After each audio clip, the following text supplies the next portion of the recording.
dan menerjemah ini seorang ulama namanya Syekh Abdul Somad Al-Falembani. Falembani artinya orang Palembang. Syekh Abdul Somad Al-Falembani belajar ke Makkah. Nama gurunya Syekh Muhammad Abdul Karim Samman. Samman inilah tarekat Sammaniyah.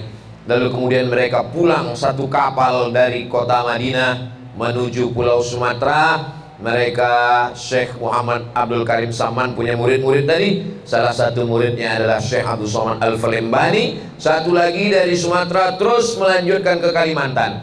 Itulah dia namanya Syekh Muhammad Arsyad Al-Banjari, ulama besar yang salah satu cicit keturunannya itulah dia Guru Ijai, Abah Guru Sekumpul. Ada gambarnya, ada gambar para habaib, para ulama. Beliau salah satu ulama Ahlus Sunnah wal Jamaah yang mengembangkan tarekat Sammaniyah, Syekh Abdul Karim Samman.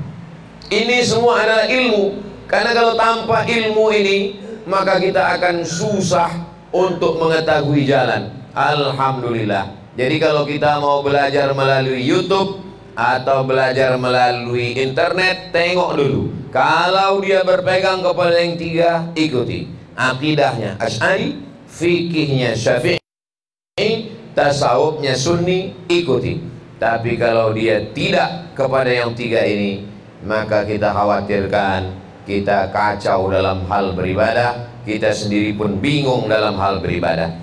Jadi kalau ada orang mengatakan kita ini Pak Ustadz ngajinya mesti ada orangnya, memang betul ada orangnya. Tapi kami selama ini mendengar kajian Ustadz Somad di YouTube, itu hanya wasilah aja, sama macam kita baca buku. Yang penting ada orangnya. Nah, selama ada orangnya, kita bisa mendengarkannya, kita bisa mempelajarinya. Ustadz Ali, akidahnya Asy'ari, fikihnya Syafi'i, tasawufnya adalah Imam Junaid Al-Baghdadi dan Abu Hamid Al-Ghazali. Saya sampai hari ini masih belajar. Jadi kalau saya baca buku, ada hal-hal yang tidak tahu ditanya oleh jamaah, itu saya mesti buka lagi, bertanya lagi kepada guru-guru muzakarah. Kita adalah apa yang kita baca. Jadi kalaupun kita ditanya orang, nanti saya cari dulu jawabannya. Tapi kemarin kami tonton di YouTube, saya tengok Ustadz kalau ditanya orang jawab semua. Itu yang diupload, itu yang saya bisa aja, yang tak bisa tak diupload. Karena kita adalah apa yang kita baca. Kalau kita mengaku tahu segalanya, yang tahu segalanya itu nama syekhnya Syekh Google. Nah, itulah yang tahu segalanya. Adapun kita manusia, sekarang bertambah lagi satu lagi, namanya Syekh AI. Jangan bertanya kepada AI, karena AI itu hanya mengumpulkan informasi. Jangan bertanya ke Google, karena Google itu hanya mengumpulkan informasi yang dia tahu. Dia tidak bisa membedakan mana Ahlus Sunnah, mana Mu'tazilah, mana Khawarij, mana Murji'ah, mana Syiah, mana Qadariyah, mana Jabariyah. Maka kita mesti belajar ke guru, karena kalau tidak nanti kita bingung sendiri dalam beramal. Kalau di pondok-pondok, di tempat para habaib, di tempat para kiai, itu ada kurikulumnya. Belajar tauhid dari kitab yang kecil dulu, Aqidatul Awam. Nanti hafal nazam matannya, baru naik ke Jala'ul Afham. Nanti naik lagi ke Al-Husunul Hamidiyah. Baru nanti puncaknya, lain pondok, lain kurikulum, tapi semuanya Ahlussunnah adalah Ad-Dasuqi ala Ummil Barahin. Wujud qidam baqa juga yang dikaji. Dalam kitab masalah fikih begitu juga. Dari kitab yang kecil Matan Takrib, naik ke Fathul Qarib, lalu kemudian I'anatul Talibin, barulah kitab-kitab yang besar Al-Majmu' Syarah Muhazzab Imam Nawawi dan lain sebagainya. Berkurikulum, bersilabus. Karena kalau tidak nanti kita akan bingung sendiri, sholat bingung sendiri. Nah, jadi ada orang pernah datang dari Jakarta, sholat di masjid tempat di kota saya di Pekanbaru. Bingung saya tadi Ustaz Somad, kata dia. Kenapa? Saya sholat, imamnya baca bismillah. Bismillahirrahmanirrahim, salat subuh. Bismillahirrahmanirrahim. Alhamdulillahi rabbil alamin. Terus Habis itu bangkit dari ruku, Sami Allahu liman hamidah, Allahu Akbar. Dia tak baca kunut, kata dia. Terus saya tanya, di mana antum bingungnya?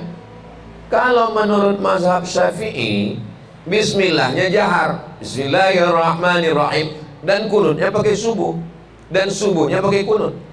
Itu mazhab Syafi'i. Kalau bismillahnya sir, bismillahnya nggak kedengaran, Bismillahirrahmanirrahim, itu mazhab Hambali, dan tidak pakai kunut subuh. Makanya kita di Saudi Arabia, Masjidil Haram, Masjid Nabawi, bismillahnya sir dan tidak pakai kunut.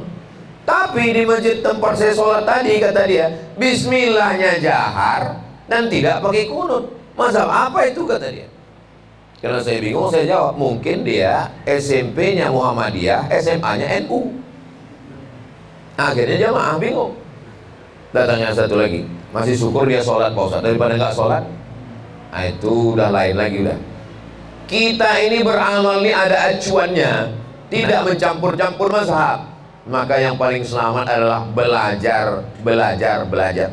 Tidak ada halangan umur. S1 22 tahun, S2 25, S3 27. Itu sistem barat. Kalau dalam Islam tak ada batasan umur. Utlubil ilma minal mahdi ilal lahdi. Dari buayan hingga ke liang lahat, dari anak kecil sampai ke akil baligh, belajar, belajar, belajar. Saya sampai sekarang masih baca buku, masih ngaji, masih muzakarah. Sebulan sekali kami kumpul-kumpul di Palembang. Ustadz-ustadz, Habib-habib ngumpul, namanya Mas Furoh. Tadi ketemu dengan Habib Faris, ngomong Ustadz Somad, kami tiap bulan kumpul di sini dengan Ustadz Ali, berkumpul semua dulu dengan Habib Mahdi bin Syihab. Setelah beliau meninggal, Allahumma firlahu warhamhu wa'afi wa'afanhu, tetap berlanjut. Alhamdulillah, selama para habaib, para asatidz masih berkumpul, masih ngaji, maka kita pun di bawah ikut. Kita tinggal sami'na wa ata'na. Ini jalan yang pertama adalah jalan ilmu. Jalan yang kedua menuju surga Allah Subhanahu wa ta'ala, ada satu pintu, nama pintunya namanya Babur Rayyan. Di Babur Rayyan ini la yadkhuluhu illa shaimun. Tidak ada yang bisa memasuki Babur Rayyan ini kecuali orang-orang yang puasa. Mudah-mudahan kita termasuk yang masuk surga melalui Babur Rayyan ini, insyaallah. Amin ya rabbal alamin. Setelah puasa Ramadan bulan Syawal, ada lagi namanya puasa 6. Hadisnya sahih, man shoma Ramadan, siapa yang puasa Ramadan, tsumma asba'ahu sittan min Syawal, diikuti 6 hari di bulan Syawal, kana kasiyamid dahri, dapat pahala macam puasa setahun. Jadi tidak ada bulan itu kosong dari puasa. Nanti habis bulan Ramadan masuk ke Syawal, puasa 6. Mana yang lebih afdal? Diganti dulu qadha yang tinggal atau dilaksanakan langsung puasa 6? Yang paling afdal qadha dulu yang tinggal. Tinggal kemarin 7 hari, puasa dulu 7 hari. Habis 7 hari itu baru puasa sunat 6. 7 tambah 6, 13 hari. Habislah kue hari raya, Pak Ustaz. Kalau kita mau beramal afdal. Tapi kata Imam Zakaria Al-Ansari, panjang umur, sehat badan, mudah-mudahan kita bisa ziarah ke makam Imam Syafi'i di Mesir, insyaallah. Amin. Di samping makam Imam Syafi'i ada satu makam, namanya makam Imam Zakaria Al-Ansari, ulama besar dalam mazhab Syafi'i. Kata Imam Zakaria Al-Ansari, siapa yang puasa 6 hari di bulan Syawal, puasanya puasa 6, tapi niatnya niat qadha. Puasa 6 itu sunat, tapi dia niat qadha. Siapa yang puasa 6 hari di bulan Syawal, niatnya niat qadha, maka dia dapat pahala puasa sunat. Saya niat puasa qadha besok hari di bulan Syawal, dibuatnya 6 hari, maka dia dapat pahala puasa sunat Syawal. Sekali dayung 2-3 pulau terlampaui. Siapa yang puasa sunat tak dapat puasa qadha, tapi siapa yang puasa qadha dapat pahala puasa sunat. Puasa qadha dia di bulan Syawal, dilaksanakannya pada hari Senin, maka dia dapat 3. Qadhanya lunas, puasa sunat Senin dapat, puasa sunat Syawalnya pun dapat. Begitu kata Imam Zakaria Al-Ansari. Jadi pilihannya ibu yang kemarin tinggal 7 hari.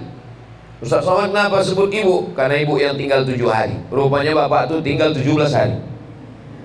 Maka ibu dan bapak sama saja. Niatkan saja puasanya 6 hari, tapi niatnya qadha, maka insya Allah dapat qadhanya lunas dan dapat pahala puasa sunat. Apakah mesti berurutan 1, 2, 3, 4, 5, 6? Enggak. Boleh di awal, boleh di tengah, boleh di ujung, boleh dicicil, boleh berurutan, boleh terpisah-pisah. Ini artinya kita terus jaga di bulan Syawal. Masuk bulan Zulqa'dah.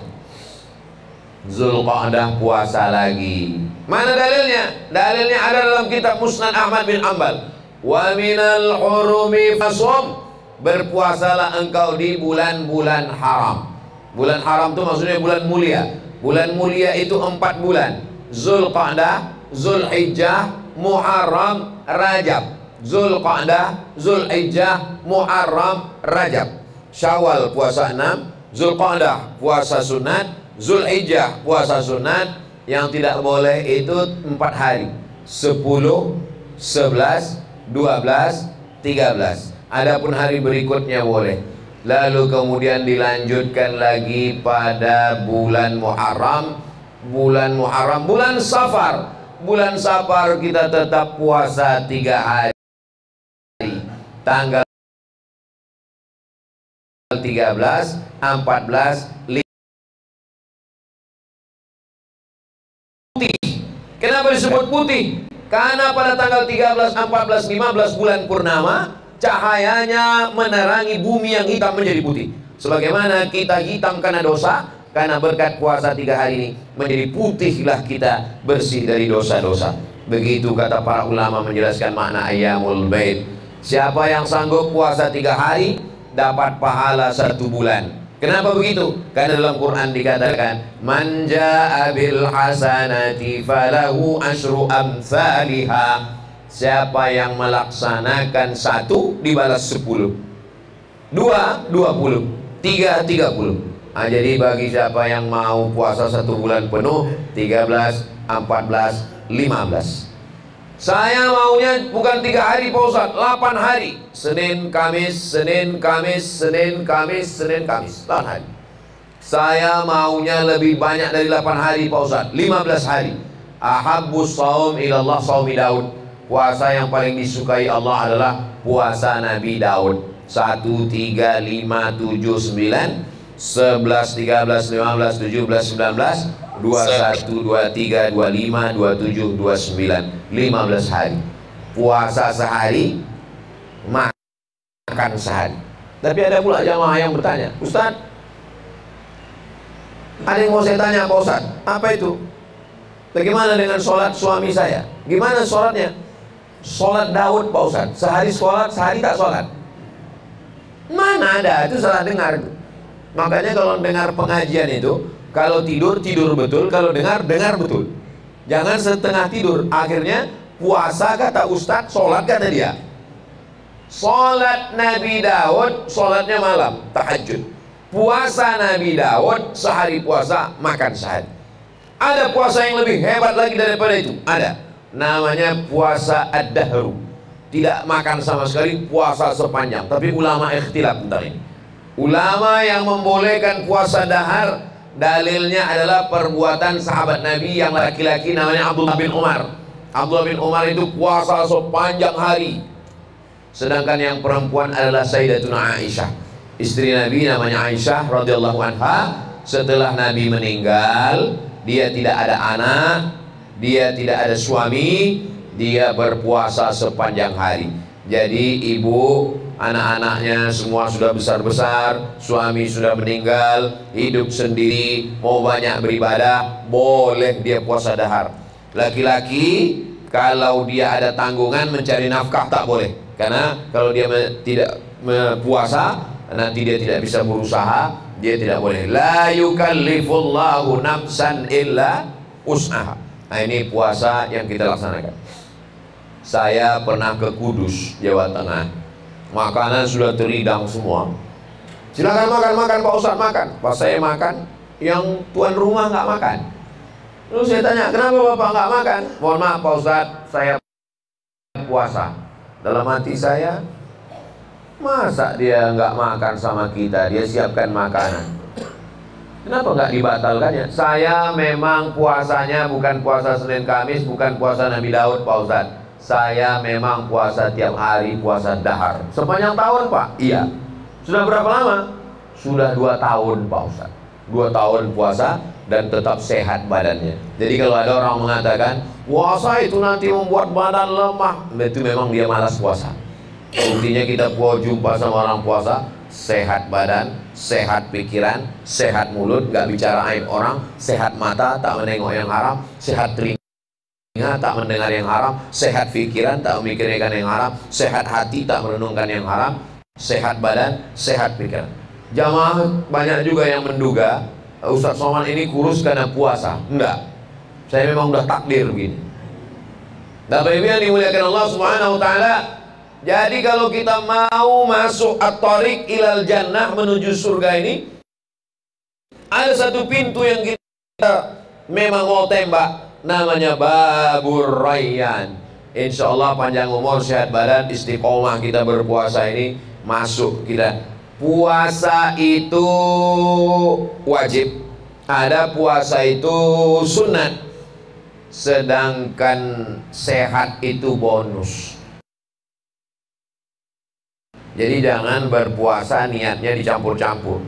Nawaitu shoma ghadin an adai fardhi syahri Ramadan, diet lillahi ta'ala. Diet itu bonusnya. Banyak sekarang orang tidak makan, dikasih nasi, saya nggak makan nasi Pak Ustadz, diet karbo. Katanya karbohidrat merusak. Minum teh manis nggak mau, kenapa? Diabetes, gula darah. Makan emping melinjo nggak mau, kenapa? Asam urat. Nggak mau makan santan, kenapa? Kolesterol. Kuncinya mudah saja, puasa sunat. Habis itu semua kolesterol, kelebihan yang ada di badan itu dimakan oleh diri sendiri, maka sehat walafiat insya Allah. Mudah-mudahan kita semua diberikan Allah SWT sehat badan, sehat pikiran, sehingga ibadah kita ini membuat kita menjadi semangat terus, yang puncaknya adalah mencari ridho Allah SWT. Ini at-thariq ilal jannah, namanya Babur Rayyan. Saya tak sanggup puasa Pak Ustadz. Kenapa tak sanggup puasa? Saya ketemu dengan bapak-bapak berseragam, badan berotot, tegap, kumis melintang, datang berbisik ke saya, Ustadz Somad, saya nggak sanggup puasa. Saya tengok badannya sehat. Kenapa bapak nggak sanggup puasa? Dokter melarang saya puasa Pak Ustadz. Kenapa dilarang? Karena buah ginjal saya sudah hilang 1. Kalau saya puasa ini berbahaya Pak Ustadz. Maka apa boleh buat. Begitu juga dengan orang yang sakit mah, kemana-mana bawa tas, kita sangka isinya laptop, rupanya roti gabin. Karena kalau lambat sedikit mengunyah, itu asam lambung keluar. Dia 1 jam 2 jam mesti. Ini tidak bisa lagi, mah akut. Maka faman kana minkum maridan, siapa yang sakit, au ala safarin, atau musafir, sakit atau musafir, fa'iddatum min ayyamin ukhar, ganti di hari yang lain, ganti di bulan Syawal. Bulan Syawal pun sakit juga, ganti di bulan Zulqa'dah. Zulqa'dah pun sakit juga, ganti di bulan Zulhijjah. Ganti-ganti sampai mati tak bisa mengganti Pak Ustadz. Maka mereka ini tidak wajib puasa. Wa 'alal ladzina yutiqunahu, yang tak sanggup puasa, fidyatun ta'amu miskin, bayar fidyah. Orang yang tua renta 70-80, orang yang sakit tak sembuh-sembuh, dia tidak disuruh mengqadha, dia disuruh bayar fidyah. Fidyahnya berapa? Makan pagi, makan siang, makan malam. 1 hari puasa, 1 hari makan, miskin. Bukan fakir, miskin. Apa beda fakir sama miskin? Hidup sebatang kara, anak tak ada, suami tak ada, pemasukan tak ada. Fakir. Bisa ambil upah buruh, cuci, kerja, pendapatan 1 juta, kewajiban 3 juta. itu namanya miskin. Ada pemasukan tapi tak cukup, itu miskin. Kalau banyak duit tapi tak cukup-cukup, itu namanya tamak. Nah, jadi yang kita kasih tadi makan itu adalah fidyatun ta'amu miskin. Makan pagi, makan siang, makan malam. Kalau diduitkan di Palembang berapa lah itu Pak Ustadz? Menurut Basnas DKI Jakarta, satu hari fidyah itu 60.000. Makan pagi, makan siang, makan malam. Jadi kalau 60.000 sehari, 10 hari 600.000, 1 bulan 1.800.000. Yang punya saudara yang sakit atau dia tua renta, mak ayah kita, maka kita bayarkan 1.800.000. Bisa untuk 10 orang atau 30 orang atau 1 orang, tergantung yang berhajat di kampung itu. Ini kampungnya orang kaya semua Pak Ustadz, dan yang miskin cuma 1 orang. Kasih 1.800.000 untuk 1 orang. Ini fidyah ini fidyah emak ayah saya. Bagaimana dengan orang yang mati tapi masih ada utang puasa? Man mata, siapa yang mati, wa alaihi siyamun, punya utang puasa, shoma anhu waliyuhu, maka ahli warisnya wajib menggantikan puasanya. Puasa tidak lunas hanya karena mati. Jangan sangka, kamu kenapa tak mengganti puasa? Saya nunggu mati aja Pak Ustaz. Enak kali. Mati tidak buat lunas utang puasa. Jadi siapa yang mati, cari catatannya. Kalau ada catatannya, terbuka di rak-rak, di laci, di celah-celah bajunya, dapat utang puasaku ada 5 hari lagi. Panggil kakak, semua abang, telepon suruh mereka datang, bilang ini ada pembagian ini. Insya Allah cepat mereka datang. Disangkanya pembagian harta